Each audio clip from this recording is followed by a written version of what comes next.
Hai, Assalamualaikum semua. Hari ini cikgu akan berkongsi satu lagi PGP berkaitan dengan geografi SPM, iaitu teknik menjawab soalan esei geografi SPM KSSM yang terbaru ni lah. Hari ini cikgu akan kumpulkan dalam bahagian esei sahaja. Okey, kita terus sahaja. Iaitu soalan bahagian C kertas 2 yang membawa markah, berapa markah? 40 markah.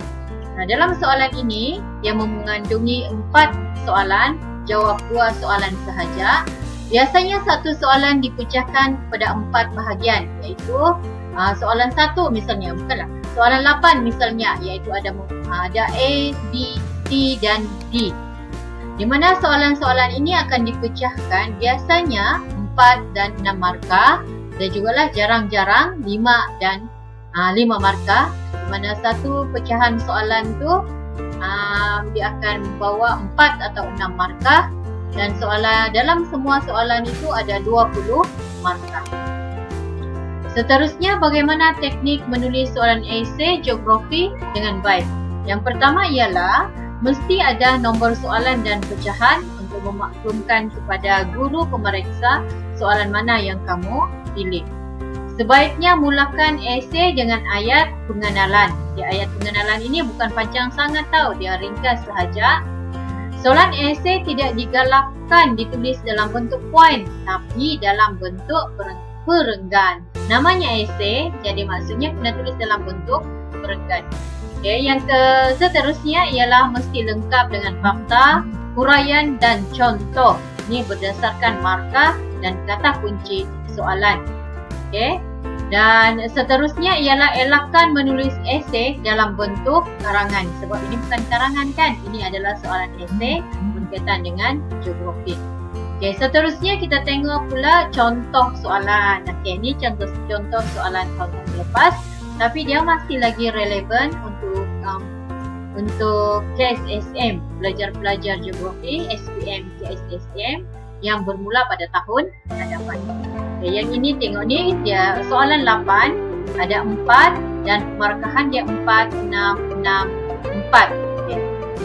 Ini satu lagi soalan, dia bagi peta, selepas tu dia bagi A, B, C, D, di mana pembahagian markah 4, 4, 6, 6 yang membawa semua markah 20. Okey, seterusnya pelajar-pelajar sekalian, cuba kita tengok kaitan antara kata kunci dengan markah. Okay, kata kunci ini maksud dia soalan lah. Contohnya, terangkan, jelaskan, membawa 2 fakta, 2 huraian atau 2 contoh. Di sini atau jadi maksudnya mana-mana sahaja yang kamu boleh berikan, sama ada huraian ataupun contoh. Mengapa pun begitu juga, iaitu 2 fakta, 2 huraian, 2 contoh. Bagaimanapun begitu juga, iaitu 2 fakta, 2 huraian, 2 contoh. Manakala sekiranya nyatakan, dia mestilah membawa 4 fakta. Okay, peringatan, cikgu suka mengingatkan bahawa 2 fakta, 2 huraian ini maksud dia ialah, fakta ini ialah idea utama, manakala huraian ini ialah menyokong ataupun menghuraikan isi penting. Tadi boleh juga dibuat dalam bentuk contoh.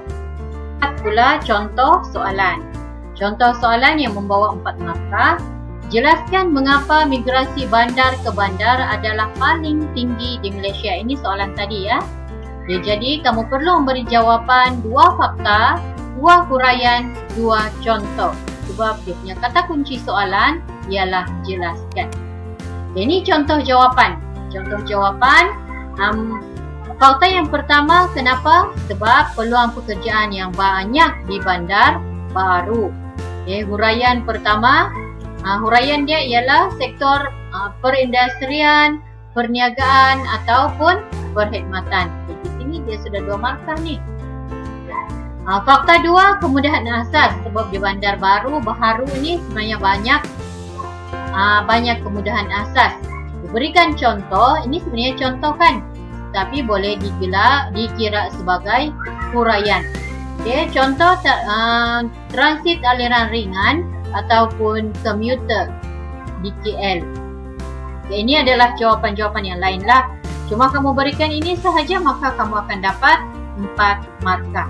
Fakta yang lain, kemudahan pendidikan yang tinggi, berikan contoh apa dia, Bandar Baru, Bangi dan Tanjung Malim. Ada universiti di sini.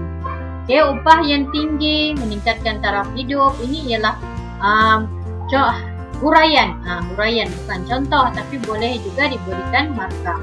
Ikut keluarga ataupun pasangan, fakta. Huraian dia ialah perkahwinan. Ini ialah huraian. Kita tengok contoh yang kedua. Nyatakan langkah-langkah untuk mengatasi masalah lebihan penduduk di sebuah negara. 4 markah. Jadi dia cakap di sini nyatakan. Bila nyatakan, kamu cuma berikan fakta. Jadi perlu berapa fakta? 4 fakta. Sekiranya ada yang bertanya macam mana mau jawab dalam bentuk begini, berapa perenggan cikgu?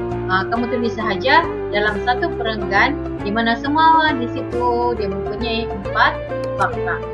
Inilah contoh-contoh jawapan sebab kenapa mewujudkan lebih banyak peluang pekerjaan, mewujudkan perumahan kos rendah, permodenan sektor pertanian. Ini adalah cara-cara untuk mengurangkan migrasi. Okay? Mempelbagaikan kegiatan ekonomi, menyediakan kemudahan perubatan, menggalakkan kemasukan pelabur asing. Ini adalah cara-cara untuk apa tadi tu? Okey. Seterusnya, kita tengok soalan yang ketiga, masih lagi membawa markah 4 markah. Nyatakan faktor yang mempengaruhi perletakan pertempatan luar bandar. 4 markah. Dia cakap nyatakan, masih lagi 4 fakta. Ini adalah contoh jawapan. Bentuk muka bumi, tanah pamar luas beralun. Okay, fakta lagi yang kedua ialah jaringan pengangkutan, bekalan air, sumber protein, kemajuan pelbagai kegiatan ekonomi seperti pertanian dan perniagaan, dasar kerajaan seperti pembukaan tanah. Ada jugalah dia bagi di sini huraian, tapi disebabkan dia nyatakan, maka dia cuma 4 fakta sahaja. Okay, seterusnya kita tengok pula kaitan antara kata kunci dengan 6 markah. Dia 6 markah ni. Ya, 6 markah. Selainnya dalam 6 markah ni dia mesti ada huraikan. Asal sahaja kamu nampak perkataan huraikan, maka kamu perlu memberikan 2 fakta, 2 huraian, 2 contoh. Ini wajib ada contoh. Kalau misalnya di sini kamu berikan 3 fakta, 3 huraian, kamu cuma dapat markah maksimum. Paling tinggi pun kamu boleh dapat 4 markah. Dia mestilah dapat macam ini. Okay, soalan 6 markah bagi terangkan ataupun jelaskan. Dia mesti membawa 3 fakta, 3 huraian, 3 contoh. Mesti kalau terangkan, jelaskan mengapa, bagaimana, 3 fakta ni semua. 3 huraian ataupun 3 contoh. Ini sejak satu-satunya yang membawa 2 fakta, 2 huraian, wajib ada contoh. Wajib ada contoh. Jadi kena ingatlah kata kunci itu supaya kamu boleh skor markah yang baik. Okay, ini macam tadi juga jelaskan di mana 3 isi penting ialah idea utama, huraian menyokong huraian isi penting tadi dan berikan contoh yang menyokong kepada huraian. Okay, seterusnya kita tengok soalan 1. Soalan 1 yang membawa 6 markah. Terangkan faktor-faktor tarikan yang mempengaruhi migrasi antara bangsa ke Malaysia. Kenapa orang lain, kenapa orang asing datang ke Malaysia? Itu ialah migrasi antara bangsa dan bangsa. Terangkan berapa yang dia mahu, fakta yang dia mahu. Mesti 3 fakta, 3 huraian atau 3 contoh atau sahaja. Kita tengok cara menjawab. Okay, yang pertama, fakta pertama, banyak peluang pekerjaan. Di negara kita, di Malaysia mempunyai banyak peluang pekerjaan. Okay. Ini huraian 1, sektor pembinaan perlandangan pembuatan. Maksudnya banyak peluang pekerjaan dalam bidang yang ini. Ada yang tertanya-tanya, bolehkah buat dalam satu ayat sahaja cikgu? Boleh, tiada masalah. Yang penting kamu ada fakta dan terus huraikan di dalam ayat yang sama. Seterusnya, fakta yang kedua, kadar upah yang tinggi. Di Malaysia ni mempunyai kadar upah yang tinggi menyebabkan meningkatkan taraf hidup penduduk di kawasan itu. Jadi itu sebab orang dari luar suka datang ke Malaysia supaya dapat meningkatkan taraf hidup mereka. Okey. Lagi kenapa? Sebab banyak pusat pengajian tinggi untuk melanjutkan pelajaran di dalam Malaysia. Contohnya, kalau dia minta contoh sebenarnya UIA, Universiti Islam Antarabangsa yang mempunyai banyak pelajar dari Timur Tengah. Okay? Tapi berikan IPTS ni pun sudah dapat jawapan. Okay? Faktor 4, dasar kerajaan. Dasar kerajaan kita memudahkan permohonan permit dan visa untuk pelaburan. Itulah sebab dari negara luar mudah untuk masuk ke Malaysia. Okey, kita tengok soalan yang kedua, iaitu huraikan. Ni cikgu highlight besar-besar ni. Huraikan implikasi migrasi antarabangsa terhadap pembangunan negara Malaysia yang membawa 6 markah. 6 markah ya. Jadi di sini 2 fakta, 2 huraian, 2 contoh. Wajib ada contoh. Ini tadi tu 3 fakta, ini wajib 2 fakta sahaja, wajib ada contoh. Wajiblah juga ada huraian, tapi maksud dia ini bukan satu pilihan. Okay, kita tengok implikasi kan, implikasi kesan kalau penduduk bertambah. Yang pertama ialah jumlah penduduk bertambah. Huraian dia kepadatan dalam di situ penduduk makin meningkat ataupun berlakunya kesesakan di kawasan itu. Ni dia minta contoh di mana tempat yang agak padat di Malaysia. Kuala Lumpur, Shah Alam, banyak lagi tempat yang lain kan. Fakta 2, wujud masalah perumahan atau setinggan. Betul lah. Ya, sebab kenapa? Sebab sewa rumah terlalu mahal ataupun tidak mampu menyewa rumah ataupun harga rumah terlalu mahal. Okey. Jadi dia minta contoh di mana kawasan-kawasan setinggan. Jadi di Kuala Lumpur banyak kawasan setinggan, di Kampung Baru. Okey, ini contoh kawasan-kawasan dia. Jadi sebenarnya untuk membawa 6 markah 1, 2, 3, 4, 5, 6 cukup 6 markah. Ini adalah yang lain-lain lah. Fakta 3, meningkatkan jenayah, besarkan hidup, contoh merompak.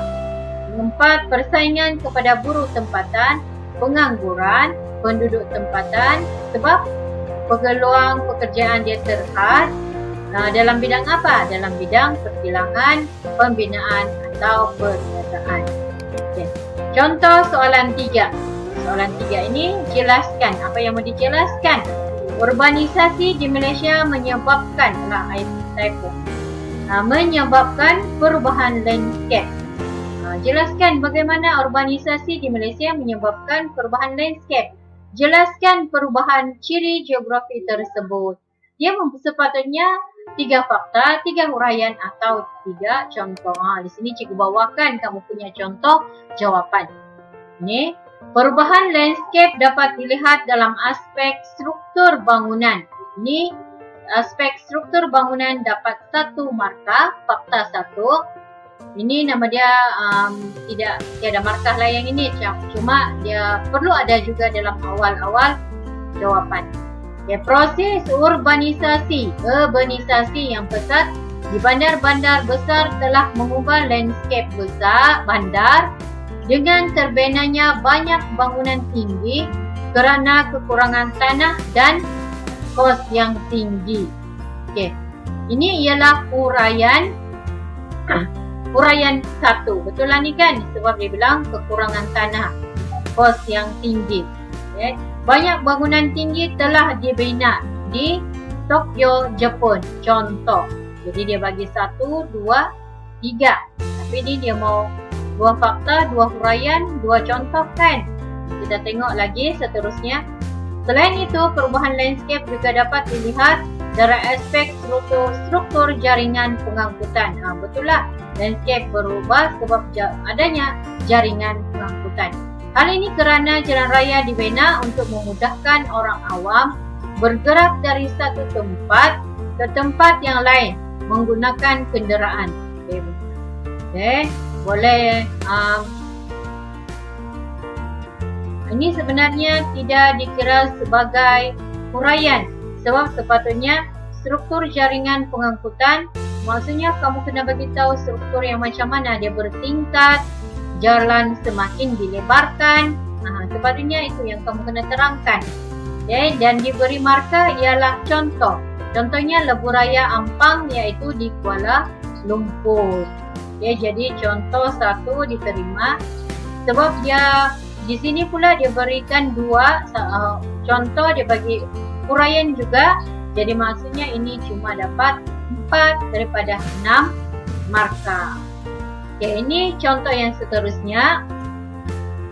Perubahan landscape dapat dilihat dalam aspek struktur bangunan. Macam sama aja kan tadi. Ini perlu 3 fakta, 3 huraian, 3 contoh juga nih. Atau 3 contoh. Sebab jelaskan, kalau huraikan adalah okay. Dan ini diterima di mana urbanisasi yang pesat di bandar-bandar besar telah mengubah landscape bandar dengan terbinanya bangunan-bangunan tinggi. Bangunan-bangunan tinggi dia bagi contoh. Ini pun sebenarnya dapat 1, 2 markah sahaja sebab ini atau kan. Soalan seterusnya, jawapan seterusnya ialah aspek struktur jaringan pengangkutan. Memudahkan, telah dibina untuk memudahkan bergerak menggunakan kenderaan dan pengangkutan awam. Ini pun boleh diterima jugalah. Walau bagaimanapun, cikgu ambil contoh ni lagi tepat, iaitu Lebuh Raya Damansara Shah Alam. Kenapa dia berubah? Sepatutnya kamu cakaplah dia berubah untuk memenuhi kesesakan atau keperluan. Sehingga buat jalan raya bertingkat, jalan raya lebar, sebenarnya begitulah. Okay. Soalan yang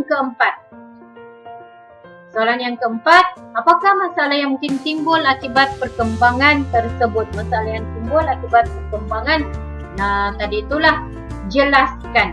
Okay, kalau jelaskan 3 fakta, 3 huraian, sebenarnya ini pun 3 atau 3 contoh, mana-mana sajalah. Ini jawapan yang kamu berikan. Apakah masalah yang mungkin timbul daripada proses perkembangan tersebut? Yang pertama, yang ini terlampau panjang nih dia punya pendahuluan. Sebenarnya tidak perlu pun, kasih pendek saja ni.